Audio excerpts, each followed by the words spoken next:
ಮಹರ್ಷಿ ವಾಲ್ಮೀಕಿ ಅವರಿಗೆ ಇವತ್ತಿನ ದಿನ ಮಹರ್ಷಿ ವಾಲ್ಮೀಕಿಯವರ ಮೂರ್ತಿ ಅನಾವರಣ ಕೊಳರ್ ಗ್ರಾಮದಲ್ಲಿ ಆಗಿರೋದು ನೋಡಿ ನನಗೆ ಬಹಳ ಸಂತೋಷ ಆಗ್ತಾ ಇದೆ. ಈ ಒಂದು ಕಾರ್ಯಕ್ರಮದ ಅಂಗವಾಗಿ ವೇದಿಕೆ ಮೇಲೆ ಹಸೀನರಾದಂತಹ ಪರಮ ಪೂಜ್ಯರ ಪಾದಗಳಿಗೆ ನಮಸ್ಕರಿಸುತ್ತಾ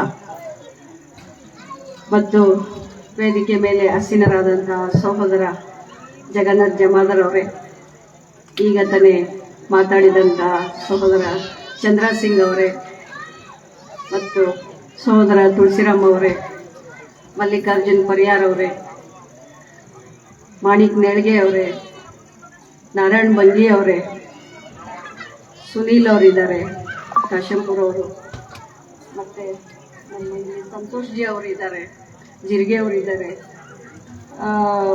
ಸಹೋದರಿಯಾದ ರೇಖಾ ಅವರಿದ್ದಾರೆ, ಚಿತ್ರಾ ಅವರಿದ್ದಾರೆ, ಸರಸ್ವತಿ ಅವರಿದ್ದಾರೆ, ಇನ್ನು ಬೇಕಾದಷ್ಟು ಇಲ್ಲಿ ಕುಳಿತಂತ ಹಿರಿಯರಿದ್ದಾರೆ, ಅಕ್ಕ ತಂಗಿಯರಿದ್ದಾರೆ, ಅಣ್ಣ ತಮ್ಮಂದಿರಿದ್ದಾರೆ, ಮತ್ತೆ ನನ್ನ ಯಜಮಾನರ ಆತ್ಮೀಯರು ಕೂಡ ಇಲ್ಲಿ ತುಂಬಾ ಜನ ಇದ್ದಾರೆ. ಎಲ್ಲರಿಗೂ ನನ್ನ ಶರಣಾರ್ಥಿಗಳು.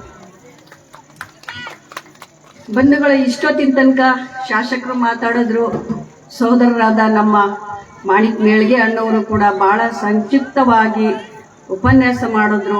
ಬಹಳ ಖುಷಿ ಅನಿಸ್ತು. ನಂದೇನು ಮಾತಾಡೋದು ಉಳಿದಿಲ್ಲ, ಯಾಕಂದ್ರೆ ಹಿರಿಯರೆಲ್ಲರೂ ಮಾತಾಡಿದ್ರು. ಶಾಸಕರದೇನಿದೆ ಡೆವಲಪ್ಮೆಂಟ್ಗೋಸ್ಕರ ನೀವೆಲ್ಲರೂ ಕೇಳಬೇಕಾಗಿತ್ತು. ಇನ್ನ ಬಹಳಷ್ಟು ಡೆವಲಪ್ಮೆಂಟ್ ಆಗಬೇಕು ನಮ್ಮ ಕೊಳಾರೂರು. ಯಾಕಂದ್ರೆ ನನ್ನ ಯಜಮಾನ್ರ ಚಿಕ್ಕಮ್ಮನೂರು ಇದು. ನಾನು 84 ಇಂದ ನನ್ನ ಮದುವೆ ಆದಾಗಿಂದ ನಾನು ಇವ್ರನ್ನ ನಾನು ನೋಡ್ಕೊಂಡು ಬರ್ತಾ ಇದ್ದೀನಿ. ಇನ್ನ ಬಹಳಷ್ಟು ಡೆವಲಪ್ಮೆಂಟ್ ಆಗಬೇಕು ಅಂತ ನಾನು ಹೇಳೋದಕ್ಕೆ ಇಷ್ಟಪಡ್ತೀನಿ. ಮಹರ್ಷಿ ವಾಲ್ಮೀಕಿ ಅವರು ಈಗ ತಾನೇ ಹೇಳಿದ್ರು, ಅವರೊಬ್ರು ಬೇಟೆಗಾರರಾಗಿದ್ದು, ಗರುಡಕರಾಗಿದ್ರು. ಎಲ್ಲನೂ ಹುಟ್ಟುತ್ತಲೇನೆ ನಾವೆಲ್ಲರೂ ಒಳ್ಳೆಯವರಾಗಬೇಕು ಕೆಟ್ಟವರಾಗಬೇಕು ಅಂತೇಳಿ ಬಂದಿರಲ್ಲ.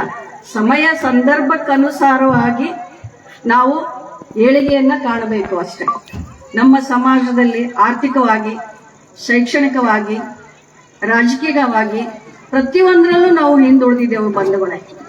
ಎಲ್ಲಿ ನೋಡಿದ್ರು ನೀವು ಮುಂಬೈಯಲ್ಲಿ ನೋಡಿ, ಬೆಂಗಳೂರಲ್ಲಿ ನೋಡಿ, ಪೂನಾದಲ್ಲಿ ನೋಡಿ, ಎಲ್ಲರೂ ಬಹಳ ಗರೀಬ ಪರಿಸ್ಥಿತಿಯಿಂದ ಕೂಲಿ ಕೆಲಸ ಮಾಡಲು ಹೋಗ್ತಿದ್ದಾರೆ ಇವತ್ತಿನ ದಿನ. ಅದನ್ನ ನೋಡಿ ನನಗೆ ಬಹಳ ಬೇಜಾರಾಗುತ್ತೆ. ನಾನು ಕೆಲವೊಂದ್ ಕಡೆ ಕೇಳ್ತಾ ಇರ್ತೀನಿ, ನೀವೆಲ್ಲಿಂದ ಬಂದಿರಿ? ನಾವು ಯಾದಗಿರಿಯಿಂದ ಬಂದಿದ್ದೀವಿ, ಬೀದರಿಂದ ಬಂದಿದ್ದೀವಿ, ರಾಯಚೂರಿಂದ. ಪಾಪ ಕೂಲಿ ಕೆಲಸ ಮಾಡ್ತಾ ಇರ್ತಾರೆ ಎಲ್ಲ ನಮ್ಮ ಬ್ಯಾಕ್ವರ್ಡ್ ಹಿಂದುಳಿದ ಸಮಾಜದವರು. ನನಗೆ ಅದನ್ನ ಕೇಳಿ ನಿಜವಾಗ್ಲೂ ನನಗೆ ಬಹಳ ಬೇಜಾರಾಗುತ್ತೆ. ಎಲ್ಲರೂ ಅಟ್ಲೀಸ್ಟ್ ವಿದ್ಯಾಭ್ಯಾಸ